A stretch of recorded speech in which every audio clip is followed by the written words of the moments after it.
क्या है कि नेताओं ने जो लूट कर काला धन विदेशों में जमा किया है, इसको वापस लाकर इससे विकास करना है देश का। और ये लूट का धन 258 लाख करोड़ है, कोई मामूली रकम नहीं है। इसको वापस लाके विकास करना है।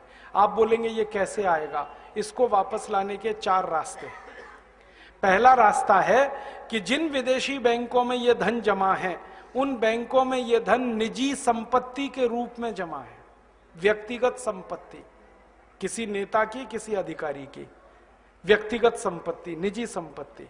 अगर हम इस धन को राष्ट्र की संपत्ति घोषित करा सकें तो ये धन किसी भी बैंक में जमा नहीं हो सकता, ये वापस आएगा भारत में।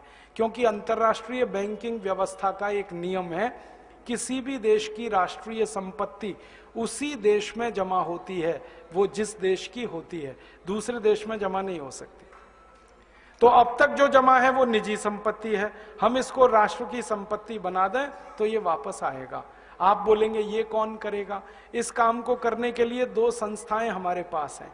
एक का नाम है सुप्रीम कोर्ट और एक का नाम है संसद। सुप्रीम कोर्ट की ताकत है कि वो किसी भी संपत्ति को राष्ट्रीय संपत्ति घोषित कर सकता है। और सुप्रीम कोर्ट ने एक बार ऐसा किया था। यूरिया घोटाला हुआ जब नरसिम्हा राव के जमाने में, तो 133 करोड़ रुपए चला गया था देश के बाहर। सुप्रीम कोर्ट ने उसको राष्ट्रीय संपत्ति घोषित करके वापस मंगा लिया और स्विस बैंक से वो 133 करोड़ रुपए वापस आ गया। और पता है, वो नरसिम्हा राव के बेटे के खाते में जमा था। हाँ, और सुप्रीम कोर्ट ने नरसिम्हा राव के बेटे को जेल भेज दिया। प्रधानमंत्री के बेटे को जेल भेजा था, वो मैं भूला नहीं कभी भी। सुप्रीम कोर्ट में इतनी ताकत है। तो हमने सुप्रीम कोर्ट में एक मुकदमा लगाया है अभी 6 महीने पहले, ये जो भारत स्वाभिमान नाम की संस्था है ना, इसकी तरफ से। और मुकदमा हमारा एक ही है कि अगर यूरिया घोटाले का पैसा सुप्रीम कोर्ट ने राष्ट्र की संपत्ति घोषित किया था, तो चारा घोटाले का भी राष्ट्र की संपत्ति है, बोफोर्स घोटाले का भी राष्ट्र की संपत्ति है, सभी घोटालों का पैसा राष्ट्र की संपत्ति है। और इस तर्क से अगर सुप्रीम कोर्ट सहमत हो जाए तो 258 लाख करोड़ को राष्ट्र की संपत्ति वो घोषित कर सकता है। और ये घोषणा होते ही हम इंटरनेशनल कोर्ट ऑफ जस्टिस में जा सकते हैं फैसले को लेकर, और आईसीजे ऑर्डर करे तो दुनिया के 70 देशों की बैंकों को पैसा वो वापस करना पड़ेगा भारत को। इस उम्मीद में मुकदमा लगाया है हमने। 6 महीने हो गए। 6 महीने तक ये मुकदमा स्वीकार नहीं हुआ, बहस होती रही कोर्ट में, और अब स्वीकार हो गया है।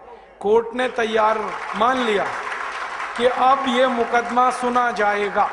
6 महीने लगे और कोर्ट ने अपने को कन्विंस करने के लिए सब तरफ से जानकारी मंगाई। हमने कहा, उतने पे विश्वास नहीं किया कोर्ट ने। एक अंतर्राष्ट्रीय संस्था को कॉल किया कोर्ट ने, उसका नाम है ट्रांसपेरेंसी इंटरनेशनल। उन्होंने आके सारे दस्तावेज कोर्ट में पेश किए कि भारत का कितना ब्लैक मनी। फिर और एक संस्था को कॉल किया कोर्ट ने, उनका नाम है टैक्स जस्टिस नेटवर्क। उनको बुलाया, उन्होंने दस्तावेज दिए। फिर भारत के तमाम बड़े अधिकारियों को बुलाया कोर्ट ने, एनफोर्समेंट डायरेक्टरेट के, पूछा कि आपको मालूम है विदेशी बैंकों में खाते हैं? उन्होंने कहा हाँ खाते हैं। फिर सीबीआई वालों को बुलाया।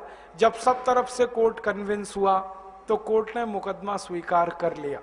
अब कोर्ट ने नोटिस दिया है सरकार को, और सरकार को पूछा है कि ये 258 लाख करोड़ किस किस का है, जल्दी से कोर्ट को बताया जाए। अब सरकार की हालत थोड़ी खराब है, क्योंकि जिनका पैसा है वो ही सरकार चला रहे। तो सरकार ने कोर्ट में टालम टोल करना शुरू किया है। ये टालम टोल वो थोड़े दिन करने वाले हैं, ये हमें मालूम है, क्योंकि वो बताएंगे नहीं कभी भी। तो हम सुप्रीम कोर्ट को एक दिन एक बात कहेंगे कि टालम टोल 6 महीने, साल भर, 1.5 साल, 2 साल, 3 साल, कितनी? फिर हम सुप्रीम कोर्ट को कहेंगे आप तो एक्स पार्टी जजमेंट दे दो, और कोर्ट को ताकत है वो करने की। और हम कोर्ट को कहेंगे ये नहीं बता रहे किसका पैसा है, आप तो ये कह दो जिसका भी पैसा है वो भारत की राष्ट्रीय संपत्ति है, बात खत्म हो गई। और उम्मीद है कि कोर्ट ये फैसला देगा और ये फैसला हुआ तो 258 लाख करोड़ वापस आएगा। दूसरा रास्ता है अपने पास, वो ये कि हम संसद में अगले 4 सालों में एक प्रस्ताव पास कराना चाहते हैं, और वो प्रस्ताव ये है कि 15 अगस्त 1947 के बाद जितना भी धन भारत से बाहर गया वो भारत की राष्ट्रीय संपत्ति है, बस किसी का नाम नहीं लेना, किसी की बात नहीं कहना। 15 अगस्त 1947 के बाद जितना धन बाहर गया है भारत से हवाला के थ्रू, क्योंकि सब हवाला से ही जाता है, वो भारत की राष्ट्रीय संपत्ति है। संसद प्रस्ताव को पास करे। अब इस प्रस्ताव को रखेगा तो कोई एक सांसद, और वो हमें मिल ही जाएगा अगले 4 साल में। कोई तो माई का लाल मिलेगा, ऐसा तो नहीं है कि सब मर गए। और प्रस्ताव जब रखा जाएगा तब बहस होगी। बहस वाले दिन हम देखेंगे कि कौन कौन इस प्रस्ताव का विरोध कर रहा है। जो विरोध करेगा पक्की बात है खाते उसी के हैं, पैसा उसी का है, और सारा देश देखेगा बेईमान कौन कौन है संसद में। आप तो अपने सांसद पे नजर रखना बस कि आपका सांसद क्या कह रहा है। हर एक इलाके में मैं घूम घूम के लोगों से एक ही बात कह रहा हूं कि जिस दिन ये प्रस्ताव आएगा टीवी पर बहस आएगी, क्योंकि अब डायरेक्ट टेलीकास्ट होने लगा है। आप अपने सांसद पे नजर रखना वो क्या कर रहा है, आपको पता चल जाएगा वो बेईमान है ईमानदार है। अब संसद में या तो प्रस्ताव गिरेगा या पास होगा। गिरेगा तो विरोध करने वाले सांसद ज्यादा चाहिए, तो सारा देश देखेगा बेईमान और हरामी कौन कौन है इस देश में। और या सांसद डर के मारे विरोध नहीं करेंगे तो झटके में प्रस्ताव पास हो जाएगा, और प्रस्ताव पास हुआ तो कानून बनेगा। अपने दोनों हाथ में लड्डू है,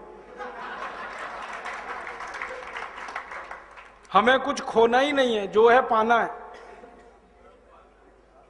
तो या तो बेईमानों को एक्सपोज करेंगे पूरे देश में और घूम घूम कर कहेंगे कि ऐसे हरामी और बेईमानों को दोबारा चुनकर मत भेजो जो विदेशी पैसे को वापस लाना ही नहीं चाहते, जो देश को अमीर होने ही नहीं देना चाहते, जो गरीबी मिटने ही नहीं देना चाहते इस देश की।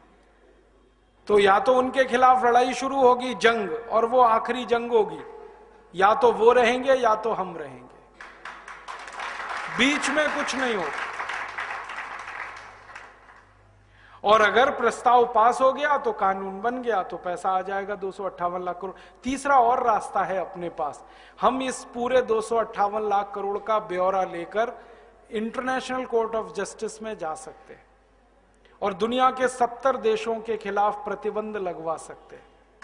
अमेरिका ने अभी ऐसा किया। आपको मालूम है अमेरिका में भी भ्रष्टाचार है, वहां के भी लूटखोर नेता हैं, उन्होंने भी स्विस बैंक में खाते खोल रखे थे। बराक ओबामा ने अभी एक झटके में वो सब ठीक किया। उसने कानून बनवाया पहले अपने देश में, और वो कानून से पैसा ले आया। स्विस बैंक से 780 अरब डॉलर लाया निकाल के बराक ओबामा, और उसने अपनी इंडस्ट्री में लगा दिया वो पैसा। और अमेरिका के 19,780 खाते बंद कराए उसने। तो ये बराक ओबामा अगर कर सकता है तो भारत भी कर सकता है।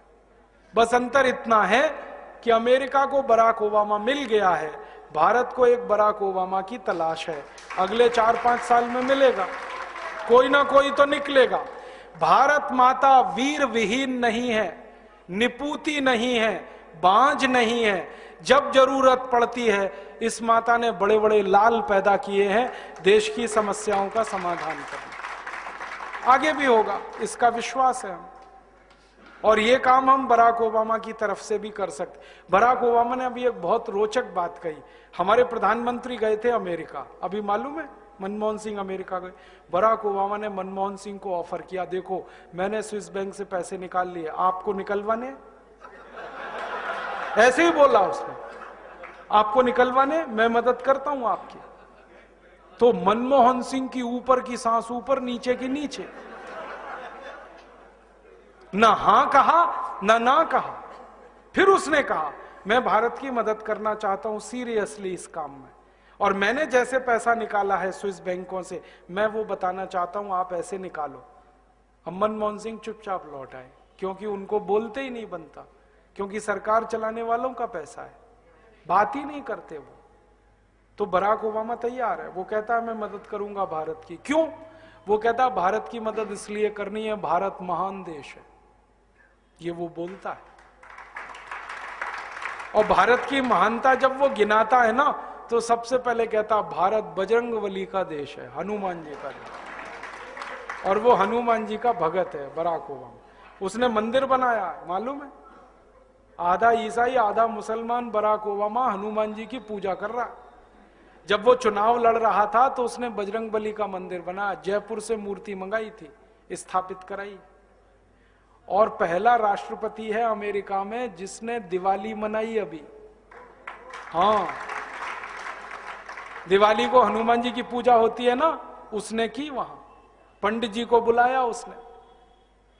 और वो कहता भारत महान देश है क्योंकि महात्मा गांधी का देश है। वो महात्मा गांधी को गुरु मानता है अपना। उसके घर में एक ही फोटो है, वो महात्मा गांधी की। वो कहता है इसलिए मैं भारत की मदद करना चाहता हूं। अब भारत सरकार ही तैयार नहीं है मदद लेने के लिए।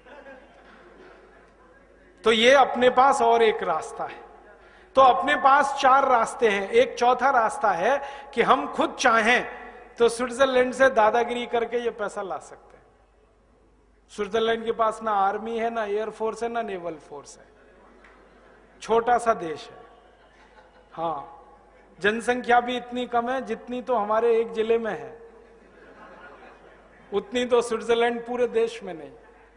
मैं तो मजाक में कभी कभी ये कहता हूं कि सारे भारतवासी, माफ करना ये कहने के लिए, इकट्ठे होकर पेशाब कर देंगे तो स्विट्जरलैंड बह जाएगा।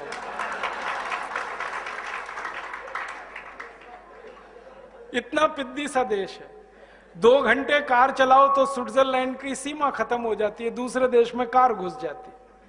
पुलिस उनके पास है नहीं, आर्मी है नहीं, थोड़ी दादागिरी करो वो तो दे देंगे। अमेरिका ने अभी कहा था उनको कि इराक का ध्यान है, अफगानिस्तान का ध्यान है, वो आपका भी हाल हो सकता है। तुरंत उन्होंने पैसे निकाल के दे दिए, 1 मिनट नहीं लगा। तो अपने पास 4 रास्ते हैं। पहले तीनों रास्तों का उपयोग करेंगे। कानून से वो पैसा लाएंगे, क्योंकि गलत कानून के कारण वो पैसा गया है, तो कानून सही करके उसको वापस लाएंगे। और भविष्य में ये पैसा बाहर ना जाए, इसकी पक्की व्यवस्था करेंगे।